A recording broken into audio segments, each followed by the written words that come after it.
Hi everyone, I'm Mayor Lisa Gilmore. Thanks for joining me today for Mayor at Noon series on Facebook Live.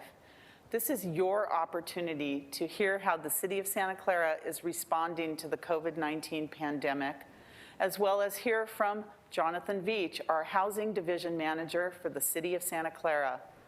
It's also an opportunity for you, the viewers, to ask questions during today's Mayor at Noon.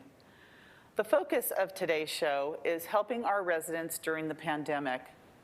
I really get a lot of questions from the community trying to find out what Santa Clarans can do to help our neighbors struggling financially during the pandemic. Our city has worked really hard to develop multiple programs to make sure our residents and our businesses make it through the pandemic.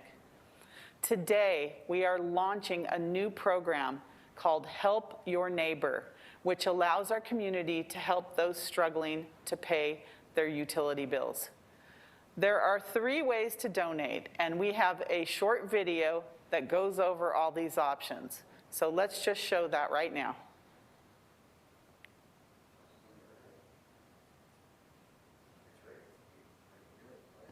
Santa Clara residents can help their neighbors who are struggling to pay their utility bills through the Help Your Neighbor program. To donate, visit santaclaraca.gov/neighbor donations and follow the prompts. Enter the donation amount, billing information, and payment details.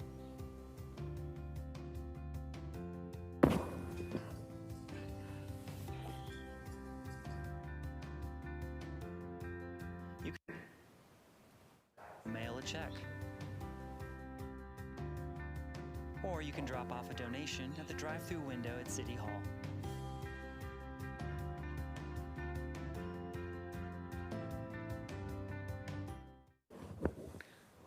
Thank you for that.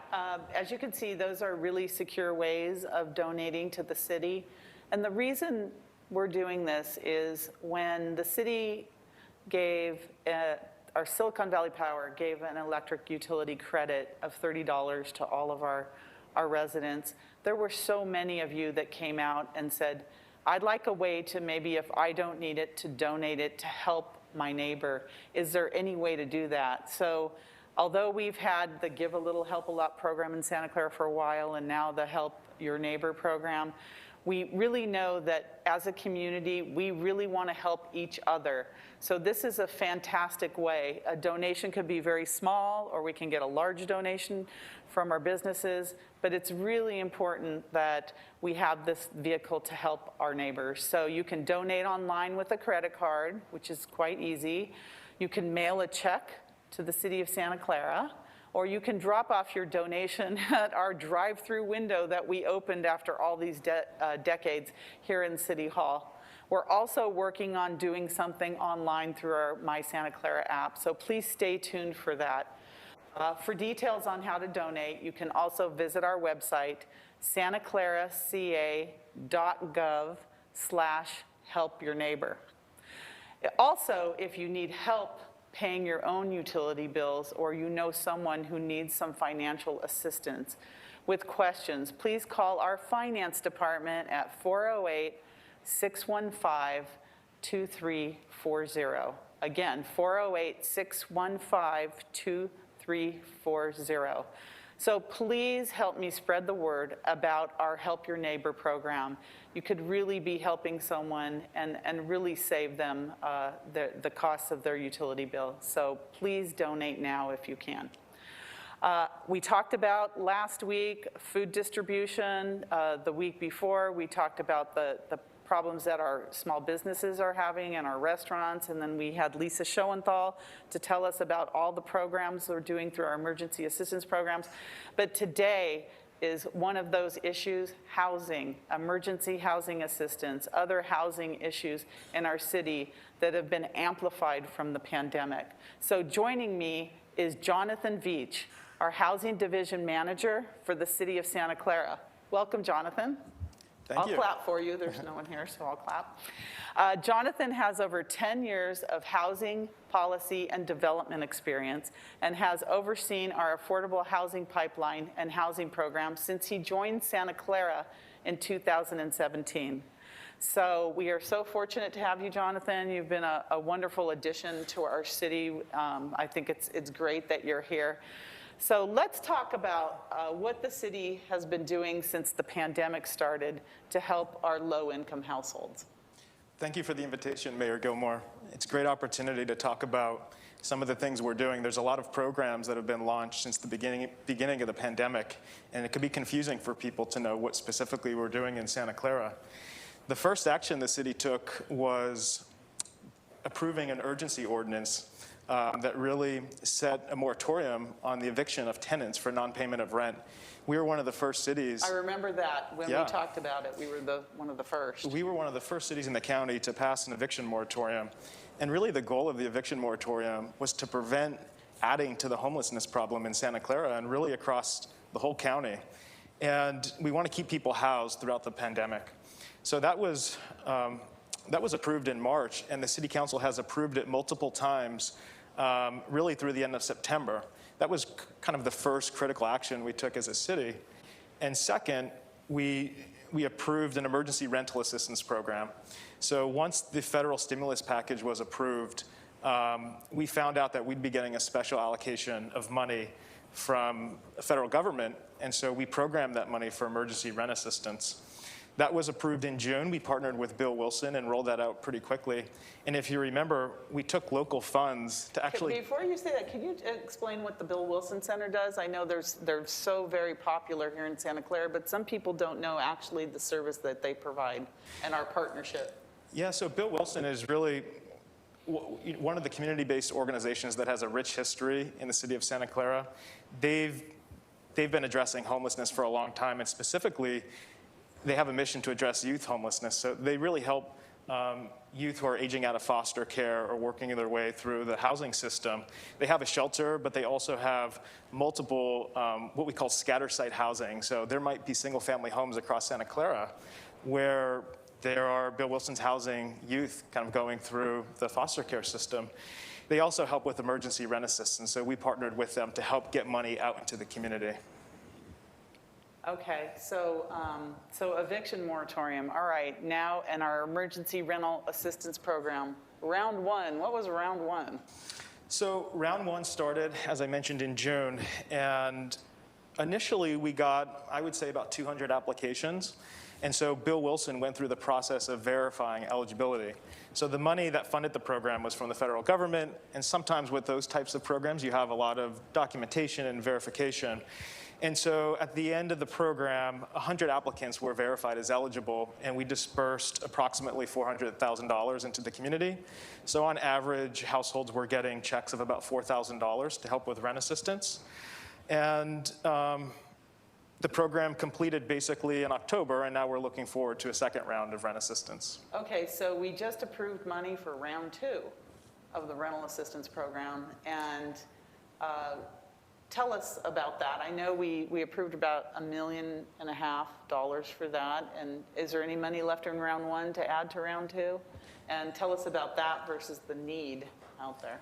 Yeah, so in round one, we approved $1.3 million, and then recently the City Council approved an additional 1.5. So after you take out some admin cost, it's about $2.5 million available for rent assistance. We spent about $500,000 in round one, so there's close to $2 million available for rent assistance.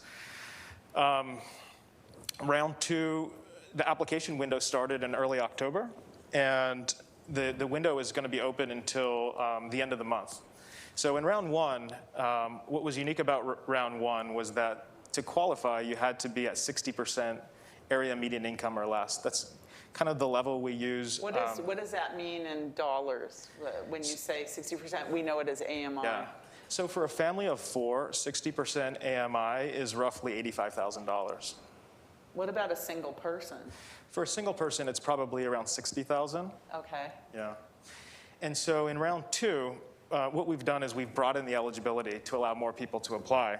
So we've increased that to 80% AMI. So now, for a family of four, that's roughly $112,000. And for a single household, it's probably close to $80,000, $85,000. So when you think about a family making $100,000 for a family of four, one would imagine that $100,000 would buy you a decent place to live and be able to pay your expenses and other things, but that's not the case here in this valley and here in Santa Clara.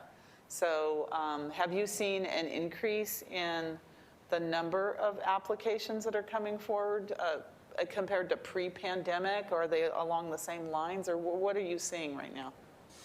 Yeah, so when we initially started the program, I think we were expecting very high demand for the program.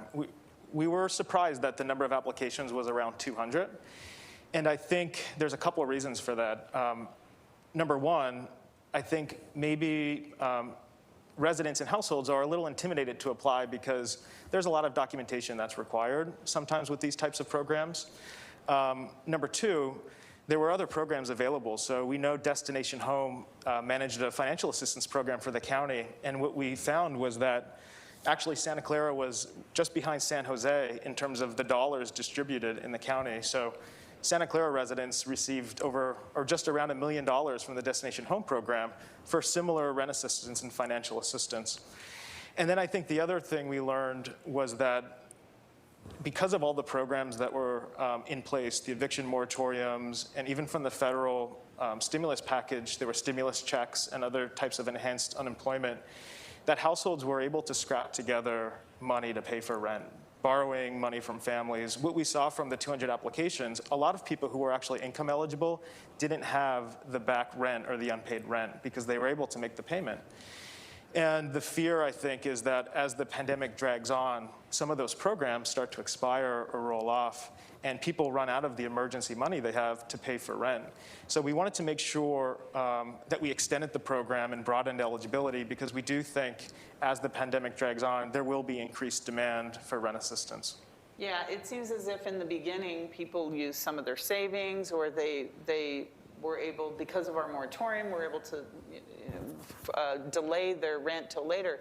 But when we talk about the moratoriums and other things, the bill still has to be paid at the end of the time period, that the rent's not forgiven, it's just deferred until later. And so the longer the pandemic has gone on, people have exhausted their savings and are not able to make their full rental payment. So tell us, how are people going to make up that deferred rent?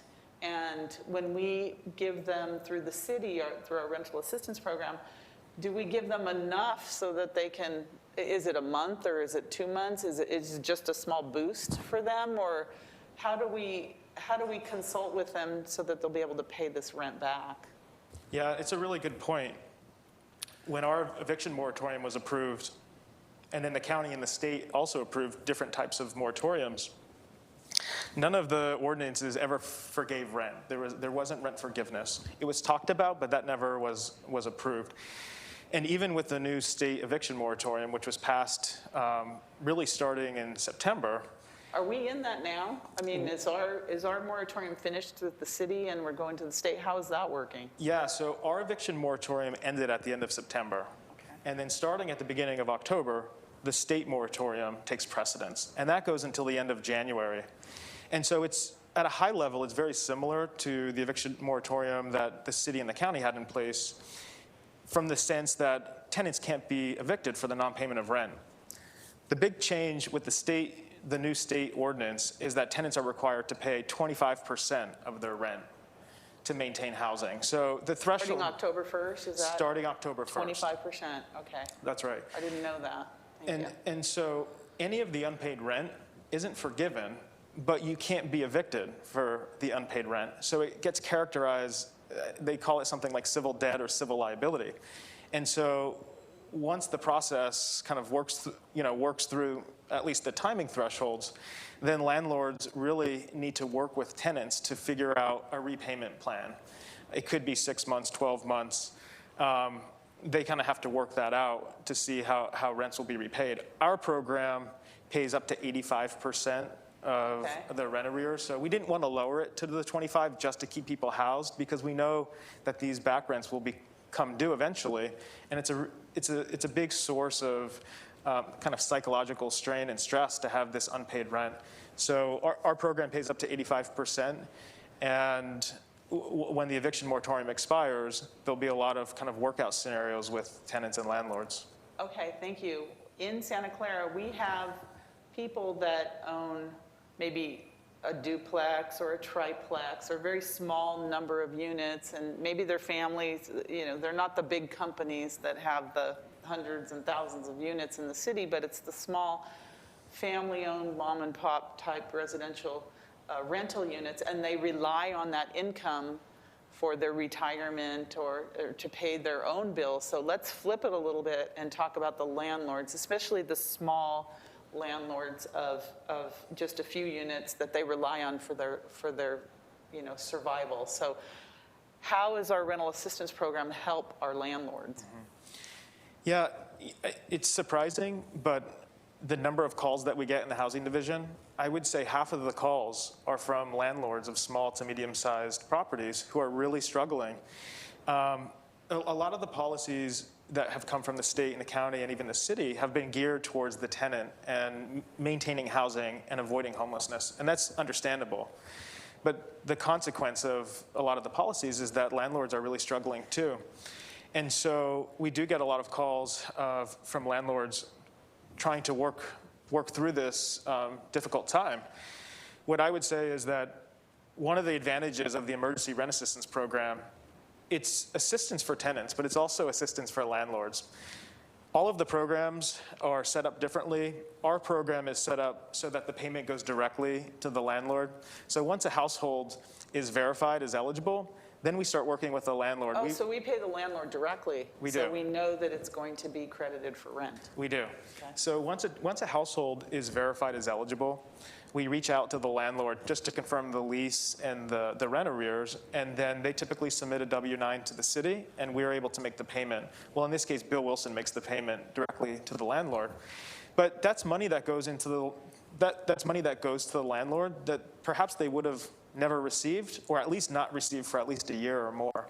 And so it really is helping landlords. So our landlords have been very receptive. When households are eligible, they're very quick to respond with the information that we need to get money out. I don't think they know that, let me tell you, and I think this is going to be really helpful because when you think of the emergency assistance rental program, you think of just tenants. I've always thought of just tenants, but landlords can benefit from this just as much.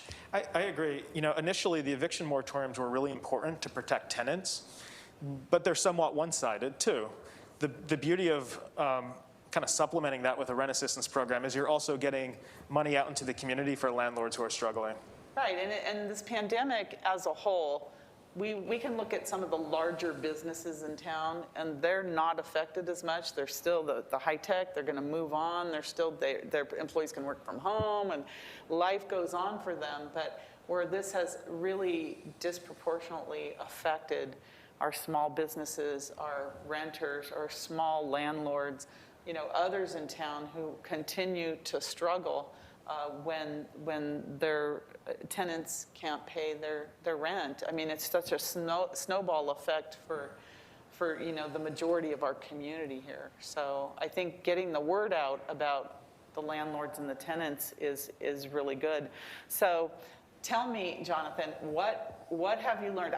First of all, I want to say just having your job, I can't tell you how many people I have referred to your office, and other council members are always referring to your office whenever we have an issue or a problem. It's, let's call Jonathan in the housing department. So first of all, thank you very much for taking all our referrals. But tell us about how this is one of the big issues in Santa Clara is how we have, it appears that our unhoused population is growing in Santa Clara, especially in certain areas. What are you seeing now from your eye view of what's happening with our unhoused population?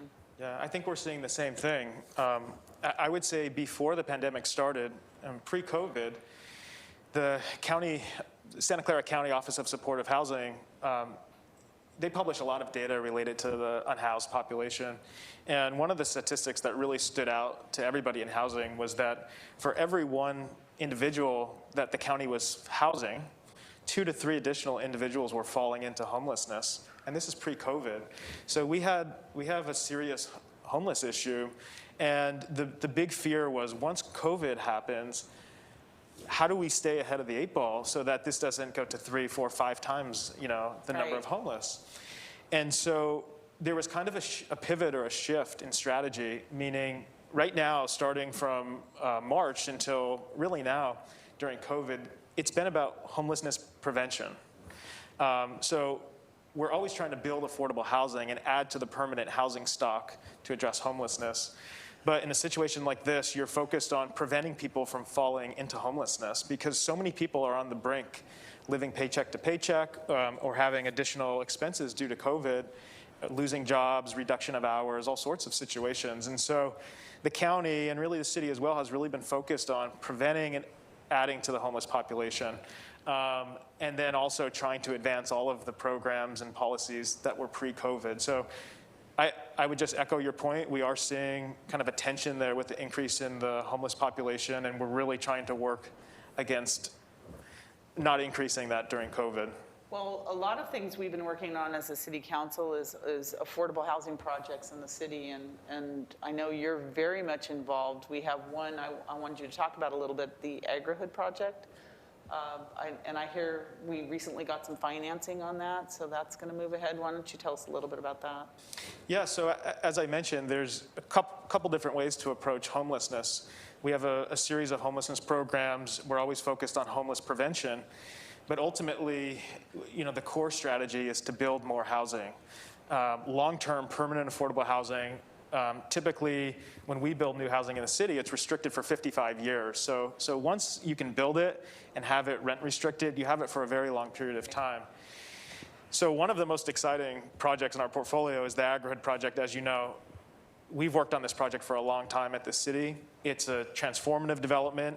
It's 360 units of housing and different types of housing. So there's townhomes, there's mixed income rental housing, and then there's permanent. Let's tell people where it is too. It's on Winchester Boulevard between Prune Ridge and Stevens Creek, the old, the barracks site. Exactly, the barracks site. Across from Valley Fair, or what do 90 they call Worthington them all now? Circle. Whatever. It has a few names. Yeah, yes, Valley Fair. It's across from Valley Fair. Yeah, so it has a townhome component, a multifamily mixed income rental, and a permanent supportive housing for seniors on top of the Aggregate farm that will be programmed for the community.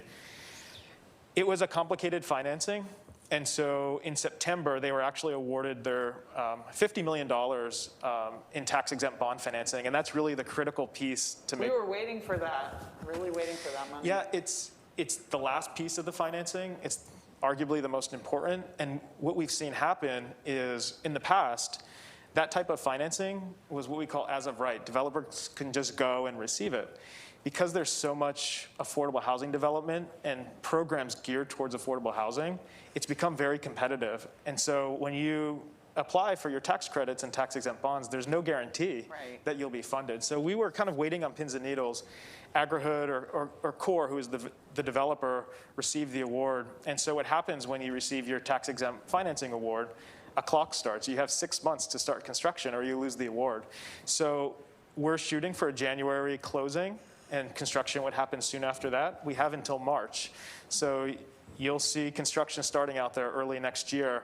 Typically, it's 2 years to get a project complete, and then it will be an active site with people living there, which is really exciting. And it has a working farm in it as well, an agricultural, it does. Urban agricultural area that makes it even that much more unique for people. It does. There's some interesting retail concepts and an urban farm that will be open to public for all sorts of different community use.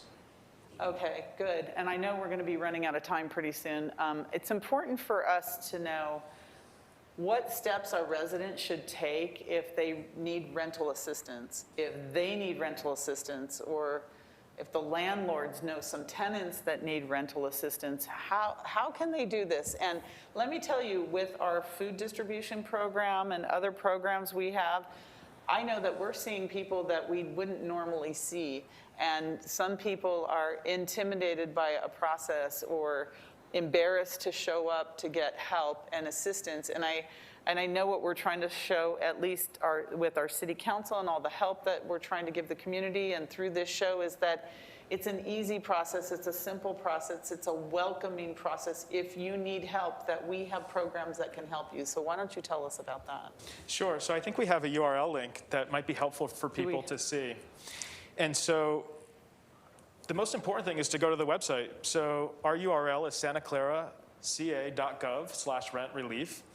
And there's kind of two phases to the process. So a household would go on and submit what we call the pre-eligibility application. And the pre-eligibility application is pretty easy. It shouldn't take more than 5 to 10 minutes, and there's no documentation required. That's important. That's right. No right. documentation required. So we really want people to get to the website and apply. If you need rent assistance, or even if you're not sure if you qualify, the best thing to do is go to the website and submit a pre-eligibility application. Staff will follow up and reach out to make sure they're able to go through the verification process. Bill Wilson's available and staff is available to help, but it's really important to get applications. There's quite a bit of money left for rent assistance, so we're here to help. You hear that? There's money left. Okay. There is. That's the magic words. Okay. And I would say it's important to get the word out to neighbors and friends, and even for landlords. If you're a landlord that's struggling with tenants who aren't able to pay rent, refer them to the link and have them apply to the program. We'd be happy to try and help them.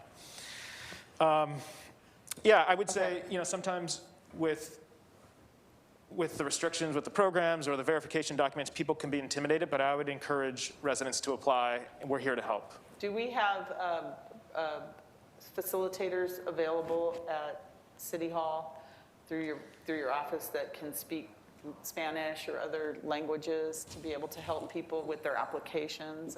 And do you have to be a citizen to apply?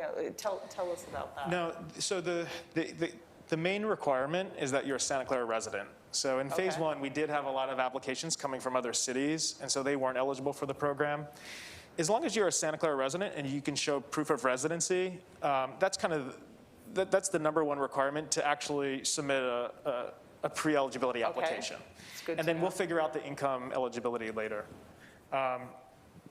I forgot the second part of the question. It was just you just have to be a Santa Clara resident. That's right. To apply. That's your qualification. That's right. What about the forms? Easy to apply? And how quickly do you hear back? Yeah, so the initial eligibility form is pretty easy to apply. Currently, the application window is scheduled to close on Monday, October 26th. And so what happens is when the application window closes, they'll... Did you say Monday the 26th? Yes. So this is very timely. It's very timely. To get this information out. Yeah, it's very timely. So at that time, they'll receive an email, and it will notify them if they're eligible. And if they are, they'll go to the next step, which is submitting verification documentation. Okay. The other part of your question was about languages. And so, yes, that was kind of a takeaway from phase one. We had a lot of, I would say, a significant amount of the applications were Spanish-speaking households. And so we had to increase our capacity to make sure we can answer phone calls and walk people through the application process speaking other languages. But we have the resources available for that. Okay. Well, thank you very much. And I know I'm going to come back to you and ask you about your takeaway from this, what you want to leave our viewers with. Do we have any questions or comments? Yes, go ahead. Oh, okay. So for Marks, how can we promote universal COVID testing? Good question. We are promoting our testing that we have in the city of Santa Clara. We have our emergency operations coordinator, Lisa Schoenthal, that is always trying to advocate for universal COVID testing. So the city of Santa Clara is putting a lot of pressure and a lot of heat on everyone to talk about the importance of testing, tracking, tracing, so that we can all get back to what we always remember as being normal, which is hard to remember at this point. So thank you, Mark. We're working hard to do that. Edward, will our city continue to put pressure on our county to fully open our city? About 70% of us will get COVID. Nearly 0% will die from COVID. Time to look at the real numbers. We are provided with the real numbers from the county on a weekly basis, and they are real numbers. People are getting that COVID. People are dying from COVID. So we always are first and foremost in this city is keeping everyone safe and healthy. That's our number one responsibility, and that's our number one priority right now. Larry, how can we promote Help Your Neighbor? We are actually launching this today, and we're going to do as much promotion as we can through social media and all of the avenues that the City of Santa Clara has, through Nextdoor, through our utility bills, every way that the city can possibly do this. We're making it a priority to get this out there so that people can help their neighbors and we can get our donations. Thank you, Larry. We are on it, and we're excited about getting the help for people that really need it. And there's a lot of people out there that need it right now. Larry, how can indoor dining allow, since, I don't understand, since Orange Tier 3 started, I can't understand that question. I know that indoor dining, I believe, is at 25% with the orange. We're at 25% now. Okay, so here is Donna from Bill Wilson. Bill Wilson bakes cookies, used to anyway. Oh, they do, they bake cookies, did you know that? I didn't know that. Okay, well, we need to visit them, okay. Thank you, Donna. Edward, I can't read it. Comorbidities is what should be looked at. There is where you will find the real numbers. Okay, Edward. Hi, Edward Strine. Nice to hear from you again. Thank you. Marguerite. Oh, hi, Marguerite. Woohoo! Hashtag Agrihood. Marguerite Lee and Kurt Vartan have been the Agrihood's #1 promoters for all these years, and I'm really happy they're finally going to see their dream come true. All of us are. And thank you for your involvement in that. So, Jonathan, what thoughts would you like to leave us with today, and what is your call to action? Thank you. So if we could pull up the information on Project Sentinel, what I would say is, even before a household applies for rent assistance, I think it's important to understand your protections as a resident, protections especially from the state with the eviction moratorium. A lot of times we get calls from tenants and households, Santa Clara residents, who are going through the eviction process, what can be very complicated and quite a nightmare for people to navigate. And so it's really important to have another perspective and really guidance on what your protections are as a resident. And so we have a contract with Project Sentinel to do tenant-landlord disputes and really help tenants navigate the system. And so the URL is up on the screen. It's www.housing.org, and you can call Project Sentinel directly, 408-720-9888. And I just want to tell anybody who's going through the eviction process, reach out to Project Sentinel, get a second opinion about what your protections are, and then apply for the rent assistance program, because we can help pay for the back rents to avoid any type of eviction or loss of housing. Project Sentinel has been fantastic in our community. I refer people to them all the time, and they're so responsive. And they are in Santa Clara on the El Camino, so it really makes it convenient. But they're probably overwhelmed now with all the questions and issues, but I really want to thank them as well, because they've been such a great resource for us. They're busy, so we actually had an agreement with Project Sentinel prior to COVID, and then we executed an additional agreement so they can increase capacity for all of the different policies and programs. And so they're also ready and available to help.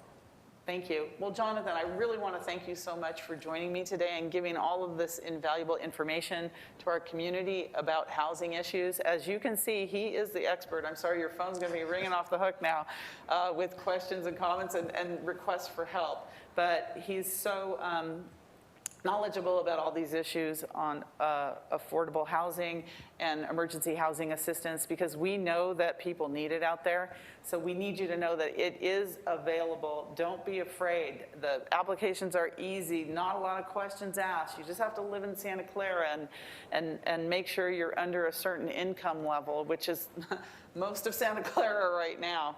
And we all need the help, and it's here for you from the city. So thank you so much for joining me today. I really, really appreciate it. So that's all the time we have for Mayor at Noon. Join us on Facebook Live next Friday at noon. My special guest will be Enrique Hernandez with the Unite Here, Local 19, to talk about the pandemic's impact on hotel, convention center, and Levi Stadium workers. So please join me next Friday. Thank you for watching. And remember, for Santa Clara, keep it covered, Santa Clara. Thank you. Bye-bye.